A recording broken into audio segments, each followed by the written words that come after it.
Alright everybody, good morning. Welcome to the vlog. It is about 11:15 in the morning on Thursday, February 7th. I've had a crazy busy morning so far. Today's supposed to be my day off. I had about an hour drive to downtown Tampa for a work seminar. That's all wrapped up. It was a great session, very informative. I'm heading back towards home. I'm going to go to the gym and I will check in with you all after that. Alright everyone, just pulled into the gym, about to crush this pull workout, but really quick, I have a little bit of a rant. I was on my drive here, listening to the radio, and a local radio station had two nurses on trying to talk about heart disease and ways to combat heart failure and specifically high blood pressure. And they couldn't really articulate the role that diet has in blood pressure. So they were talking about blood viscosity and diets high in sodium affecting blood pressure, which again is I guess true for a lot of the world and a lot of Americans today, because we don't know how to allow our kidneys to function properly. So I'll give you a brief overview, bird's eye view of this. Insulin is a key signal to your kidneys to retain fluid. And sodium. So when your insulin levels are high, your body tells your kidneys to retain sodium and fluid, which then increases the sodium levels in your blood, creating this scenario of high blood pressure, right? So that's why you always hear it's crucial when on a low-carb diet to salt your foods, because without insulin in your system, your kidneys can function properly and excrete water and electrolytes at a fairly more rapid pace than you're used to. So you have to keep your potassium, magnesium, and sodium levels up on a low-carb diet. But with insulin in your body, it messes with your kidney function to the point where you're retaining so much sodium and water that you now have elevated blood pressure because of it. They couldn't articulate that. The nurses on the radio show were unaware of insulin's role in kidney function. They just think it's, oh, we're sedentary, fast food's available now, so we tend to eat too much, we've become used to the taste of salt, so we don't really know how high the sodium content is in our foods. It's crazy. If you can't go to your doctors and ask them about the role of insulin and the kidneys in high blood pressure, then they probably, and again, not medical advice, but they should probably not be your doctor or your nurse if they can't tell you the root cause of high blood pressure today. It's not about and you know, in context, it is about reducing your sodium. If you want to continue to eat fast food all the time and you want to continue to eat foods that spike your blood sugar and your insulin levels, then sure, in context, you should probably minimize your sodium intake. But in a perfect world where people are more knowledgeable about the foods they put in their body and more aware of the role that hormones play in things like high blood pressure and heart disease, you can eat the saltiest foods you want and your kidneys will still function properly. It'll excrete that sodium, it'll excrete the excess water, and you won't have the blood pressure issues you have now. So with that said, that's a little bit of my rant for the day on the current state of our medical advice and community. It's sad to see.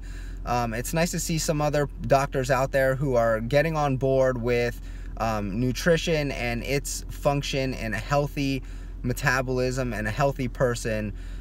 So I want to continue to see how this change goes, and with the keto community growing, it's only going to get more and more prominent as time goes on.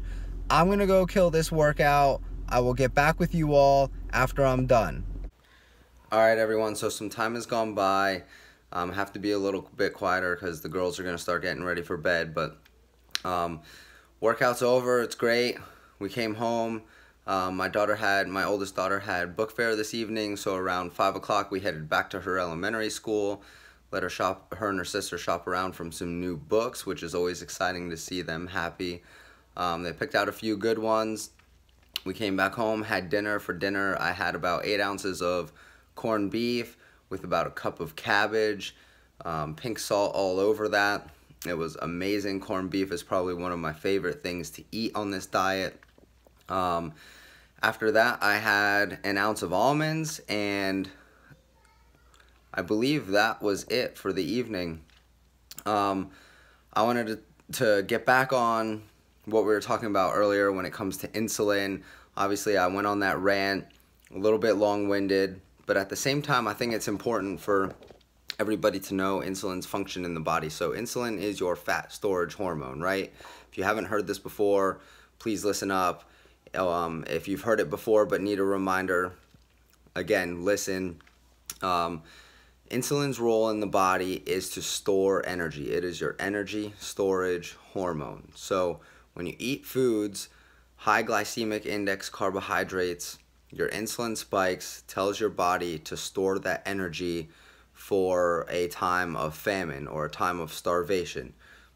The whole purpose of a ketogenic diet is to keep the insulin levels low. Again, when there's no insulin in your body, in your bloodstream, your fat cells are able to be broken down and used for energy, so you can tap into your stored body fat in the absence of insulin. The longer you do that, the longer you keep those insulin levels low, the better off you're going to be in the long term. The healthier your body's going to be, the longer you can go between meals, which again is less insulin spike, and the more body fat you're able to burn during times of rest or times of exercise. Another thing about the ketogenic diet that I think is very important and why you should be doing it is mental clarity. This is something that I found to be crucial for me as somebody who has a hard time focusing sometimes. My brain is all over the place a lot of times, and often it's one step ahead of me.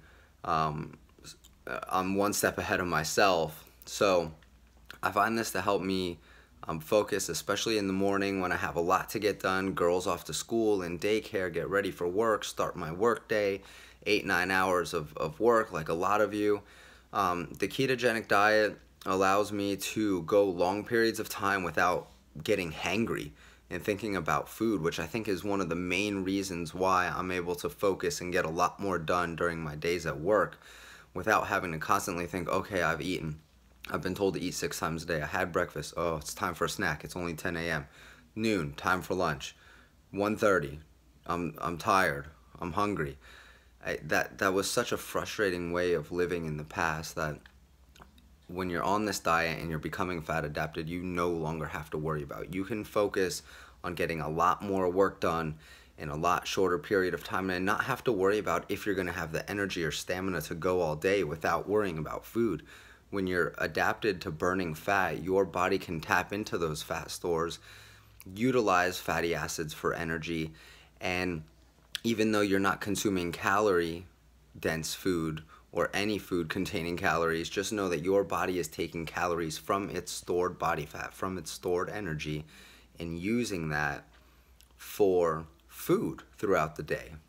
So if you only eat 1,000 calories one day, which I've been guilty of numerous times, your body is probably pulling another 500 to 1,000 calories from stored energy throughout the day just to get you through the day. You're not gonna go hungry on this diet, which is awesome. It helps in mental clarity a lot, and that is my dog trying to break into the room.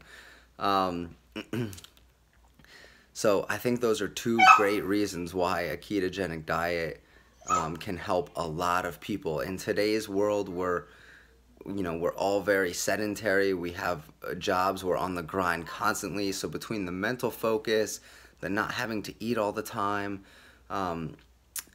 and the ability to burn fat even while resting for energy, you really get a trifecta, or the best of both worlds, so to speak, when you're on the ketogenic diet. It's important that you do it right. You keep your total carbs to a minimum, probably under 50 grams when you're first starting. My goal now is to stay under 30 grams constantly, which today I only had 22 grams of total carbs, so I met that goal. But again, this diet can be awesome long term. I hope you find this information helpful. I am gonna enjoy the rest of the evening with the kids. It's a little after 8 o'clock. Help my wife get them ready for bed, brush their teeth, read a story. And then I myself am going to get some coffee ready for the morning and doze off to bed, get up and ready to get back at it tomorrow. I will have a new vlog coming out tomorrow as well, so stay tuned. I hope you enjoyed the content here. If you have any questions about insulin and hormones or details of the ketogenic diet, foods you should be eating, foods you should not be eating, please don't hesitate to leave comments below, and when I see them, I will answer them. I hope you enjoy your Thursday. Today was my Sunday, so even though I worked this morning, I am back at it tomorrow. Tomorrow is my Monday. Time to get my work week started. It's going to be a successful one. I will see you all later.